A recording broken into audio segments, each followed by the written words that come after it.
Siapa yang tidak kenal dengan Taisei Marukawa? Ya, pemain asal Jepang itu tiba-tiba menyulap dirinya seperti bintang emas di sepak bola nasional. Hal itu dikarenakan penampilannya sangat apik bersama Persebaya, sehingga mengantarkan Persebaya untuk bersaing di Liga 1. Hal inilah yang membuat Taisei Marukawa menjadi idaman bagi bonek mania ataupun bonita. Namun, yang jelas untuk Taisei Marukawa saat ini fokus bersama Persebaya di luar lapangan. Marukawa juga dinilai oleh masyarakat, khususnya supporter Persebaya, sangatlah ramah kepada tim dan juga supporter. Hal inilah yang kebanyakan non-supporter juga menginginkan Taisei Marukawa bisa membela timnas Indonesia suatu saat nanti. Seperti saja saat akun Instagram Taisei Marukawa mengupload skill-skill dirinya. Ada salah satu postingan komentar yang menginginkan agar Taisei Marukawa membela timnas Indonesia, karena akan menjadi power besar bagi timnas jika dibela Marukawa. Hal inilah yang membuat kebanyakan dari kita berpikir tidak ada salahnya PSSI mencoba nantinya. Namun, tidak semudah yang kita bayangkan, bahwa proses naturalisasi itu harus memiliki administrasi yang jelas, administrasi yang bisa mendukung antara kedua belah pihak untuk bisa menjalin kesepakatan. Lantas, bagaimana menurut kalian? Apakah Taisei Marukawa akan mau dinaturalisasi? Atau Taisei Marukawa hanya ingin bermain di Indonesia hingga selesai karirnya? Dari beberapa media, yang awalnya transfer Marukawa hanya sekedar sekisar 2, miliar rupiah, sekarang sudah melonjak tinggi menjadi 6 miliar lebih. Inilah yang membuat klub-klub besar seperti Liga Malaysia dan Thailand mulai melirik Marukawa. Bagaimana menurut kalian? Apakah Marukawa cocok untuk dinaturalisasi PSSI?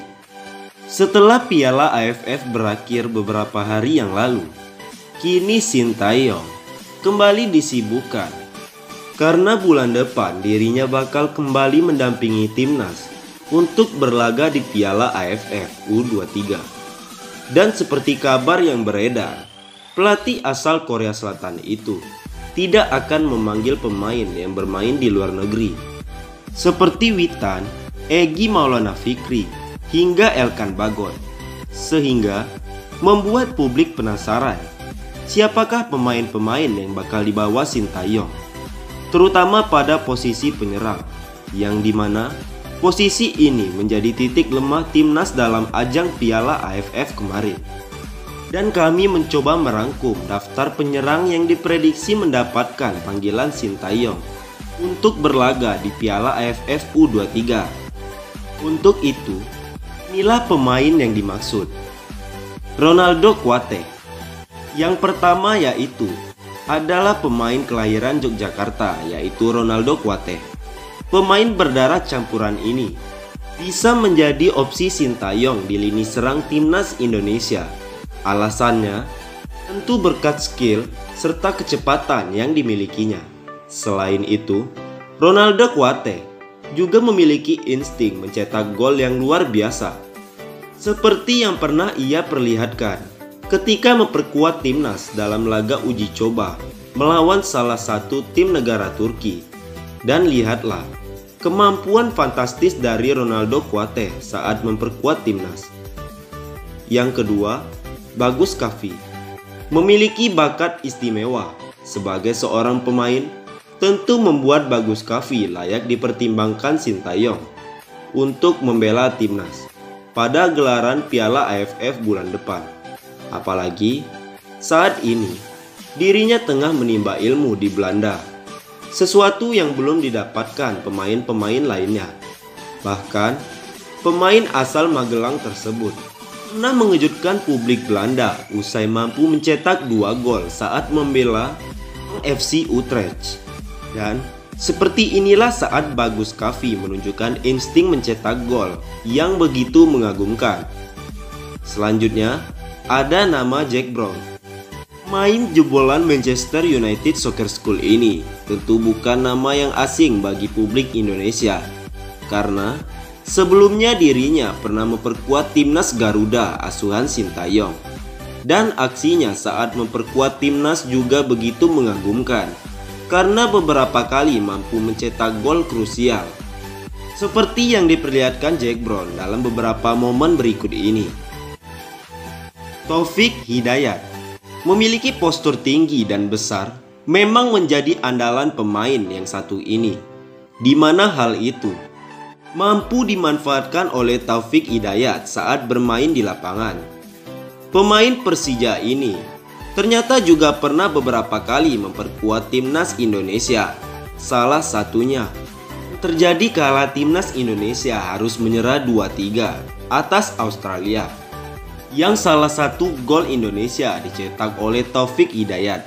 Tentu berkat pengalamannya itu bisa saja membuat dirinya dipilih Sintayong untuk bermain di Piala AFF.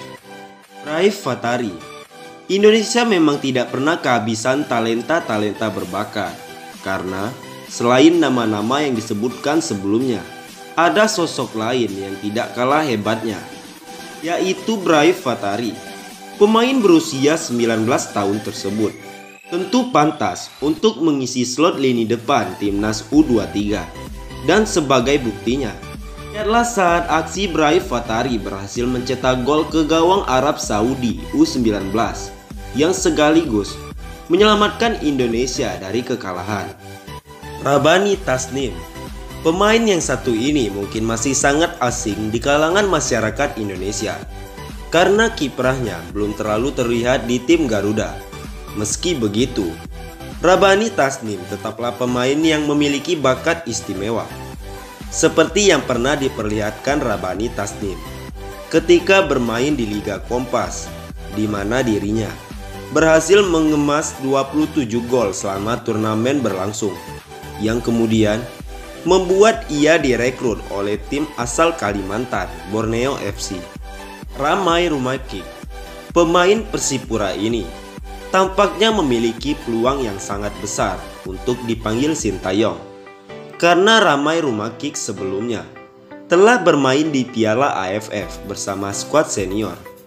Tak mengherankan jika pemain berusia 19 tahun ini bakal kembali diandalkan.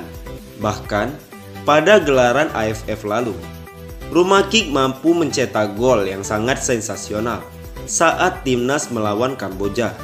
Selain itu, kecepatan dari Ramai Rumakik